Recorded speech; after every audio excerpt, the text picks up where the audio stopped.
Good morning, everyone. Ayan, day off me. Dali, may nakikita doon.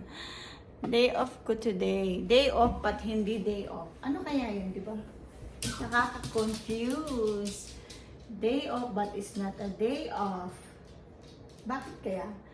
Kasi day off, pag day off, kailangan maglinis ng bahay, magano ng lahat-lahat. O, since I'm not pregnant, malaki lang talaga ang aking belly din. Diba? Hopefully, matanggal na itong aking belly. And look what's outside. Tingnan niyo sa labas. Ayan, nag-i-snow.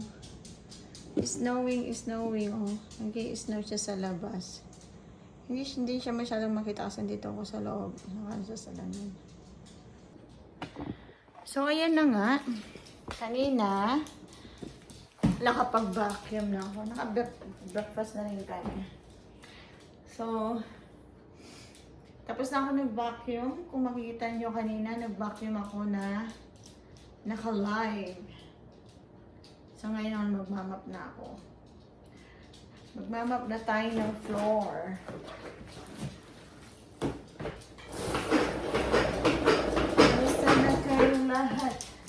Kumusta na kayong lahat? Ito, minamap ko siya ng, ang pangalan ito? Bleach na may sabon kasi, ang pangalan ito? Itong aso. Mahirap palang may may aso.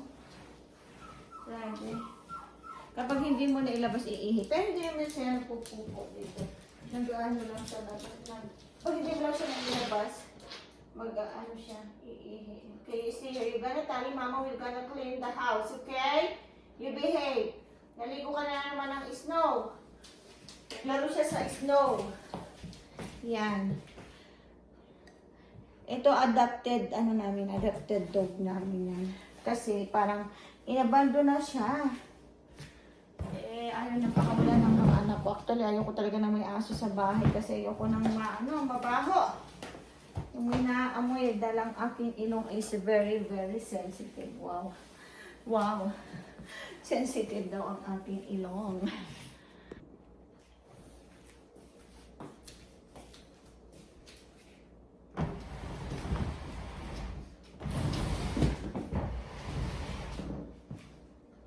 I'm gonna move it.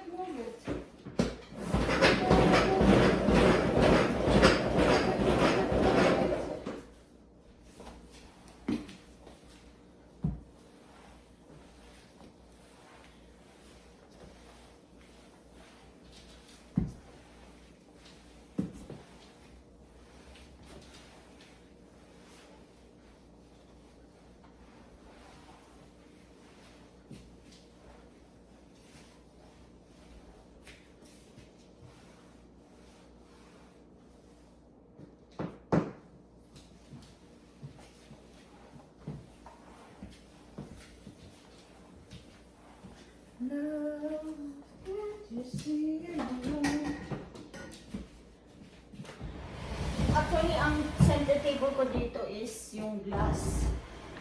Square na glass. Inilipat ko lang ito dito. Ito yung nasa baba. Inilipat ko ito dito kasi nga, pagka may bata naglalaro, ayoko yung maano sila sa edge. So, kasalanan ko pa. Pagka may nasaktan na bata. Pag napupunta dito yung mga friends ko. At kasama lang mga kanilang mga babies, mga cuties. Siyempre, kami ng mga bata, takbo dito, takbo doon. Diba?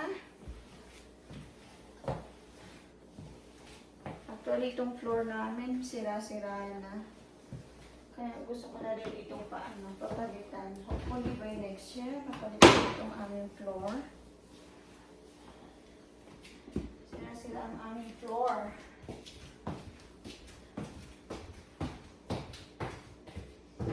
Parang hindi maganda ang pagkakagawa ng aming floor.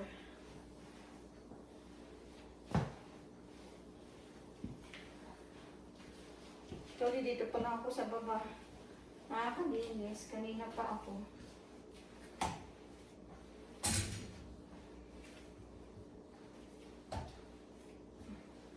Actually, itong linis kong ito, linis lang talaga na, ano lang, vacuum at saka mop lang. Pero talagang deep clean, hindi pa ako nakakapag-deep clean. Marami akong gustong gawin. Kaya lang, there's no time. Alam niyo naman na nag-work ang tao. Work.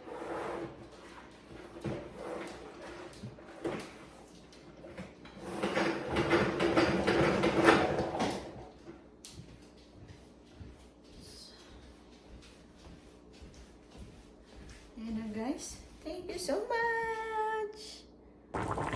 Sinigang na bangus. Petcha.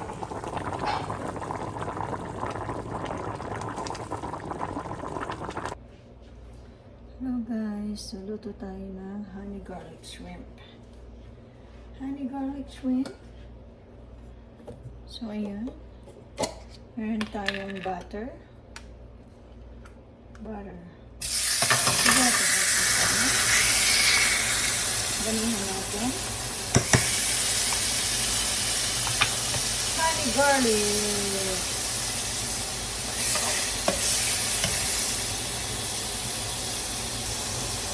Habang nagme-melt ang ating butter, lagyan na natin ang garlic, ginger, and ang ating siling isang labuyo. Ayan.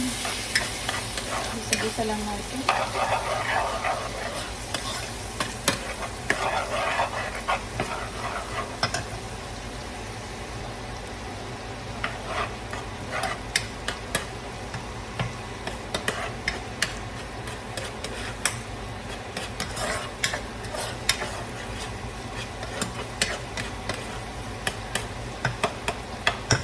Brown lang natin ang ating garlic at yung aroma ng ating mga ingredients ay lumabas.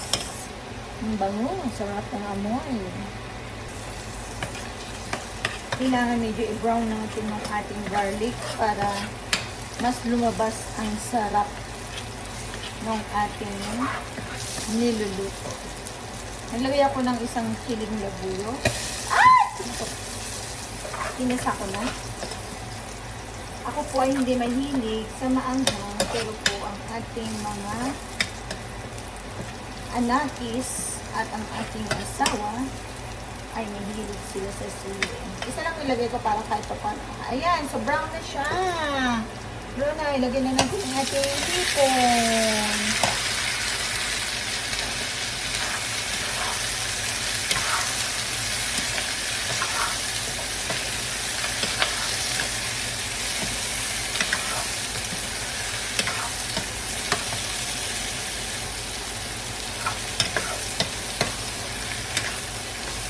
Habang niluto natin ang ating hipon hanggang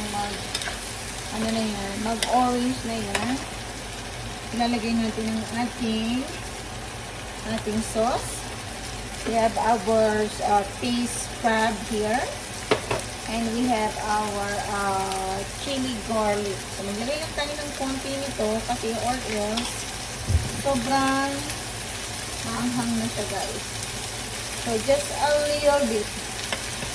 Just a little bit dangerous. A little bit dangerous. Ang ating crab cake. This is a crab cake. Yan. So, hinaan natin ang ating apoy into a medium high. Ito lang natin mag-orange lahat ang ating shrimp. And then, lalagyan na natin ang ating sauce.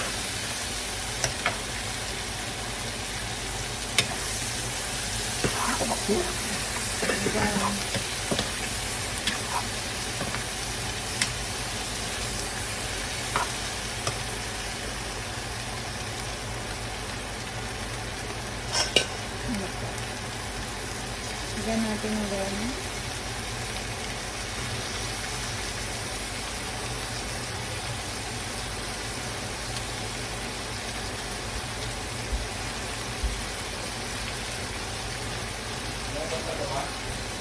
Lumabas na yung mga yan.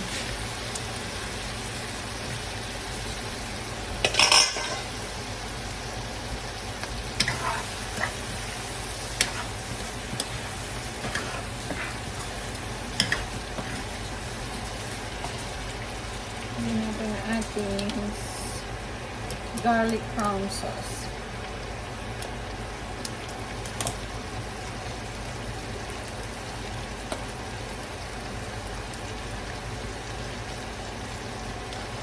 Yes, lagyan ko pa siya ng kaunting butter. Medyo nakukulangan ako sa butter. Ano pa natin yung isang sauce.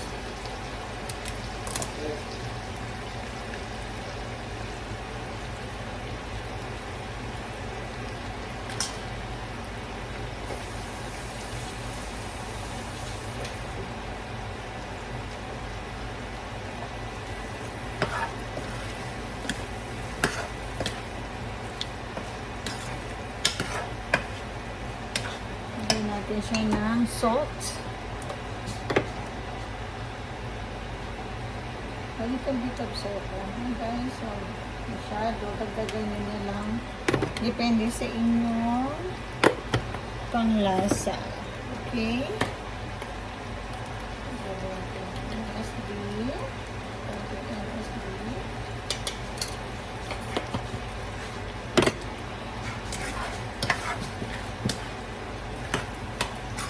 So, ayan, guys.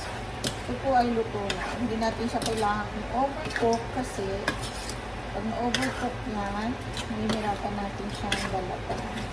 At saka wala na yung juiciness ng ating food.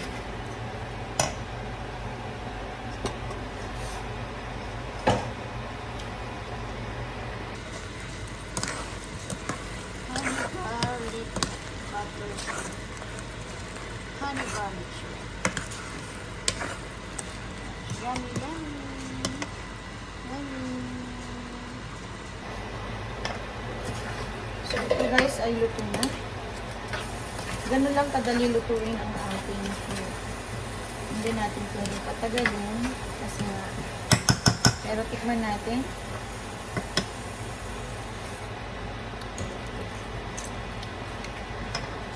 Oh wow, sarap. Gawin natin ng konting salt.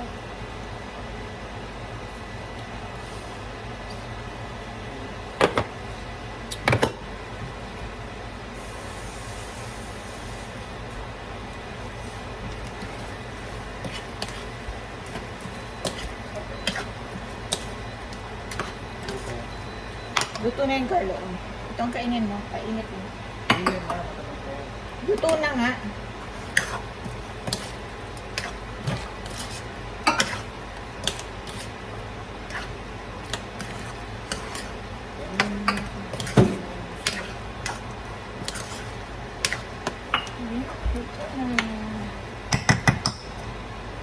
Thank you guys for watching.